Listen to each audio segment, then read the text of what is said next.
nyan lipih beda tu. Long pu nikah gada ke anak long, ngolong pu nikah ke gada anak long.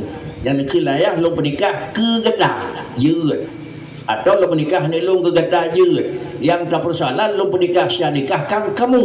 Berarti lemah kira-kira apa belau kurang atau lu belau lemah apa. Biar sia nikahkan kamu untuk nyoba teluntang hanya. Kalau demikian hati-hati bila memang bahasa tentang seperti bahasa depan. Tetapi saya nikahkan untuk kamu, wahai dindu anak saya, ya kan?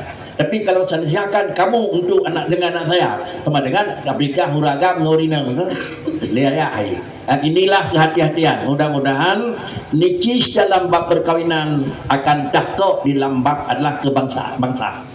Apabila bangsa kapasit, maka sama dengan di ujung akan bertemu dengan pasir. Halnya adalah lebih teliti